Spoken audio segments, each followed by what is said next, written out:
آپ دیکھ رہے ہیں سٹی انڈیا نیوز چینل، حق کی آواز۔ اشرقت نفسي بنور من فؤادي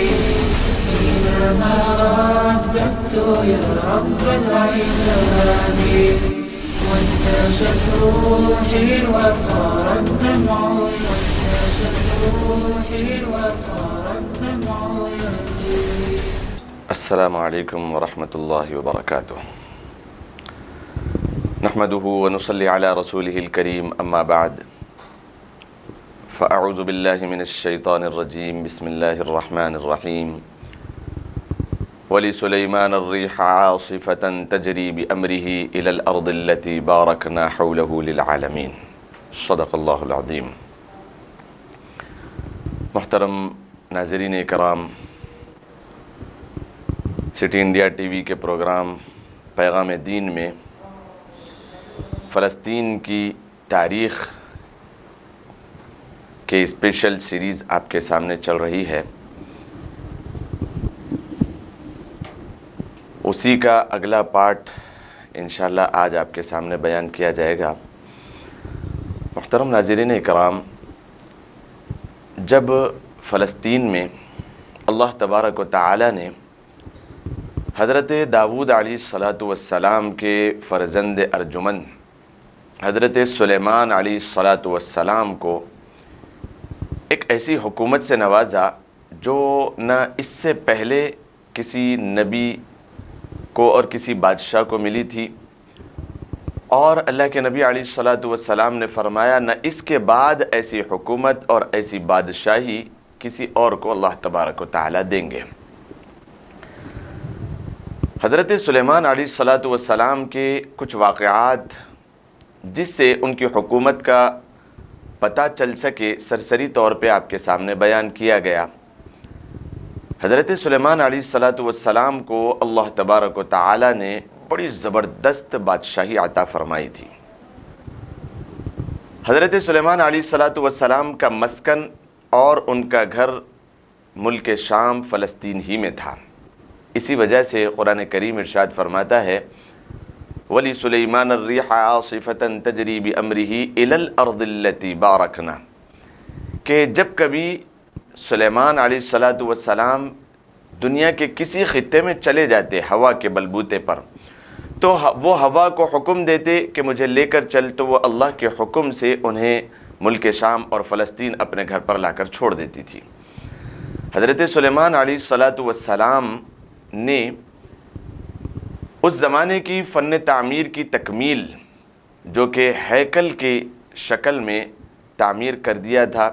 آپ کے سامنے اس بات کو بیان کیا گیا۔ اس کے بعد آپ نے اپنے محل کی تعمیر کروائی، وہ بھی بڑا لمبا چوڑا اور بہت زبردست، جو 3 منزلہ تھا، کتابوں میں اس کو لکھا ہوا ہے، اور بہت ہی شاندار، اور ہیکل کے بعد دوسری عجائبات میں اس کو شمار کیا جانے لگا۔ وقتاً فوقتاً حضرت سلیمان علیہ السلام نے اللہ تبارک و تعالی کی اذن سے جناتوں کو لگا کر وہاں کی جو سڑکیں تھیں اس کو مضبوط بنائی، اور وہاں کے لیے ہریالی بھریالی کا بہترین انتظام فرمایا، اور وہاں کے لوگوں کے رہنے کے لیے بہت ہی اچھی خاصی فیسلٹیز مہیا فرمائی۔ چلتے چلاتے ہوتے ہواتے اس طریقے سے سلیمان علیہ السلام کے دور میں ملک شام ایک پوری دنیا کا ایک خوبصورت ترین ملک بن گیا، اور اس طریقے سے ایک بہترین آماجگاہ اور لوگوں کی تجارت کا ایک مرکز بن گیا، بہترین ایک بزنس ہب بن گیا، جس کو کہا جاتا ہے بزنس ہب۔ دور دور دراز سے لوگ وہاں پر آتے، تجارت کرتے، خریدتے جاتے، اور پورے ملک کے لوگ اور پوری دنیا کے لوگ وہاں پر زیارتیں کرنے کے لیے آیا جایا کرتے تھے۔ اس کے بعد اللہ تبارک و تعالی نے حضرت سلیمان علیہ السلام کے اس دنیا سے رحلت فرمانے کے وقت کو بھی لایا۔ حضرت سلیمان علیہ السلام نے مسجد کی تعمیر کے 60 سال کے بعد پھر سے اس کی مرمت کے لیے، یعنی وہ بہت خوبصورت بنی ہوئی تھی، لیکن اس کی مرمت اس معنی کر کے اس کو اور خوبصورت کرنے کے لیے کچھ اور انوکھے پتھروں سے اس کی تعمیر شروع کی اور اس کو اور سجانا شروع کیا۔ اس موقع پر حضرت سلیمان علیہ السلام نے اپنی جو لکڑی لاٹھی وہ اپنے ساتھ لے کر چلتے تھے اس کا ٹیک لگا کر کے کھڑے ہو گئے اور جناتوں کو حکم دیا، اللہ کی اور مخلوق کو حکم دیا کہ وہ میرے پاس سمندروں کے اندر کے خزانوں کو لے کر آئے، اور وہ لے کر آتے تھے۔ سلیمان علیہ السلام اس مسجد میں پیرویا کرتے تھے۔ کچھ وقت ہو چلا، حضرت سلیمان علیہ السلام کے متعلق یہ لکھا ہوا ہے کہ آپ ٹیک لگائے ہوئے بس ویسے ہی کھڑے ہو گئے اور وہاں پر آپ کا انتقال ہو گیا۔ ابھی مخلوق کو معلوم نہیں تھا۔ کچھ عرصے کے بعد جب اس لکڑی کو دیمک کھانے لگی تو دیمک کی وجہ سے جب وہ لکڑی کمزور ہوئی اور وہ لکڑی گری تو سلیمان علیہ السلام اس کے ساتھ نیچے لیٹ گئے، گر گئے، جس سے یہ پتہ چل گیا کہ حضرت سلیمان علیہ السلام کا انتقال ہو چکا ہے۔ چونکہ حضرت سلیمان علیہ السلام کی ایسی زبردست حکومت تھی جس کی بنا پر کوئی ایک پرندہ اور کوئی ایک چرند اور کوئی اللہ تبارک و تعالیٰ کی مخلوق ان کے وہاں پر کھڑے ہونے کے باوجود کوئی اور نقل و حرکت نہیں کر سکتی تھی۔ اللہ تبارک و تعالیٰ نے ایسی زبردست حکومت آپ کو عطا فرمائی تھی۔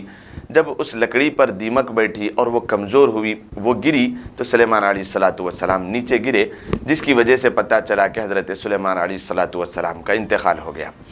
جیسے ہی حضرت سلیمان علیہ السلام اس دنیا سے پردہ فرما گئے، ملک شام اور فلسطین دو ٹکڑوں میں بٹ گئی، دو ریاستوں میں بٹ گئی، جس میں دونوں ریاستوں میں حضرت سلیمان علیہ السلام کے دو بیٹے رجعام بن سلیمان اور یرعلام بن سلیمان، یہ دو ریاستوں کے اپنے اپنے ملک بنے اور بادشاہ بنے۔ اس طریقے سے وہ دو ریاستیں بنی کہ ایک شمالی علاقہ تھا شام کا، جہاں پر جس کا پائے تخت جو تھا وہ یروشلم تھا، اور ایک جنوبی علاقہ تھا ملک شام کا جس کا پائے تخت اور تھا۔ یہ دونوں کے دونوں اپنے بیٹوں کے بلبوتے پر یہ بادشاہ بنے اور یہ دو ریاستیں ہو گئی۔ جب تک یہ ایک تھے اور پورے کے پورے ملک پر، بلکہ وہاں سے اڑوس پڑوس میں، بلکہ پوری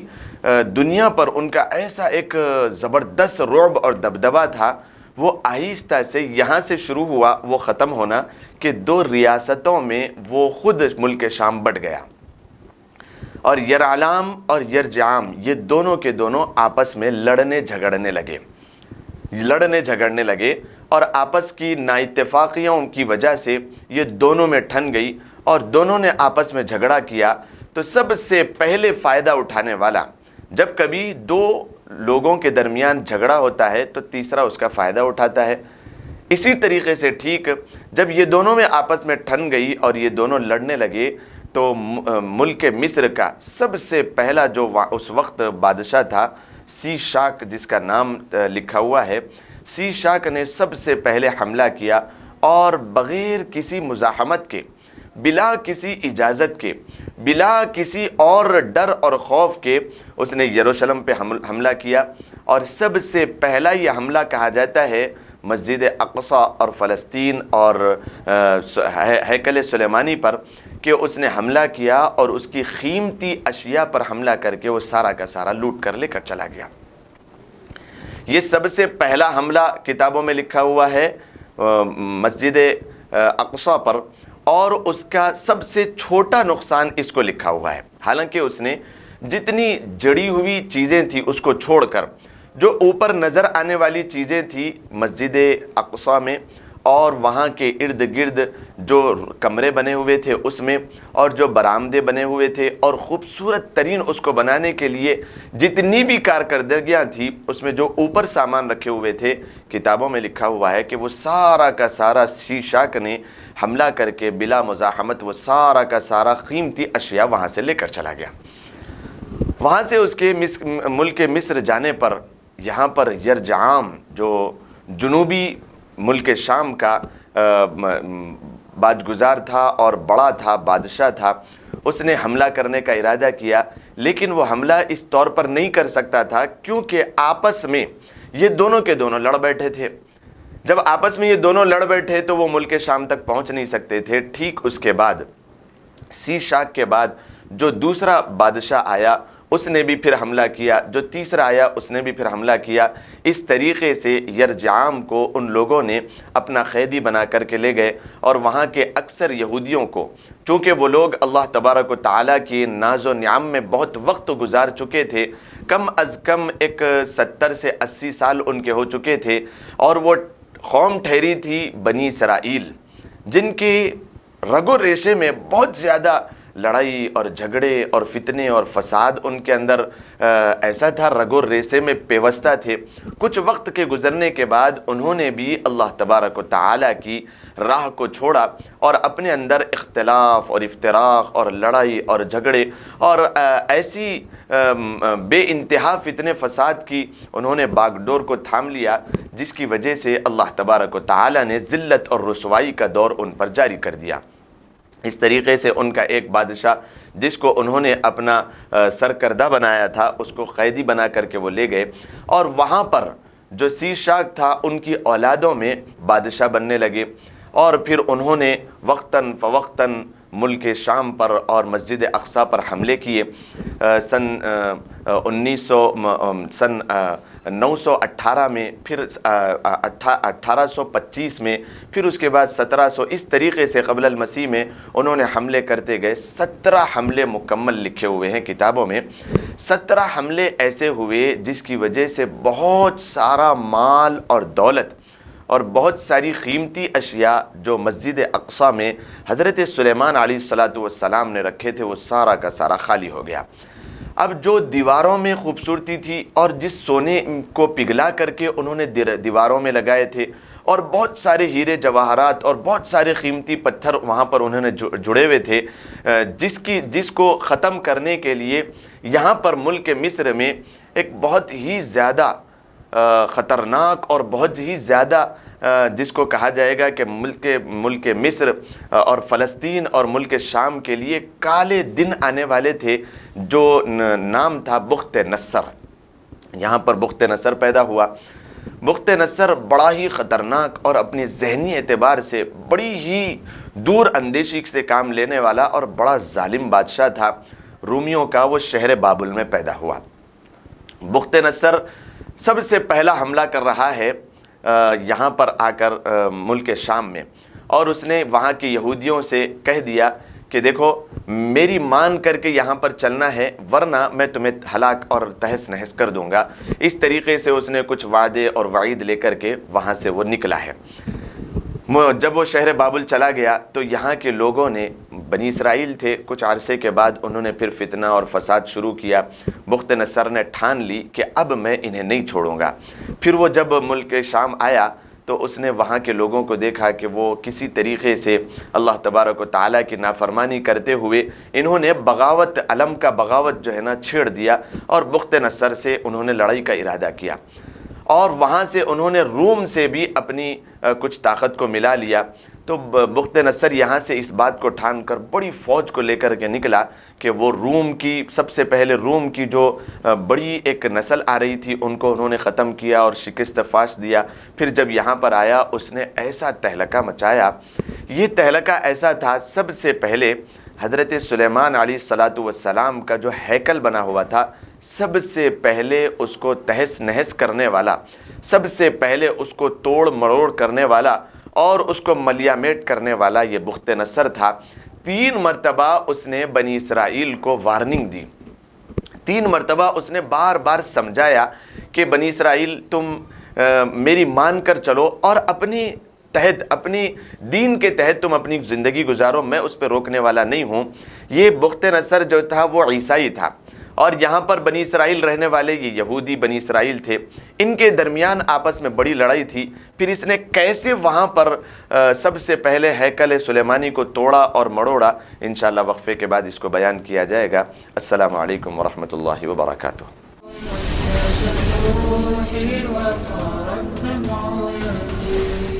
Cosmic Cosmic Break Zone CBZ CBZ CBZ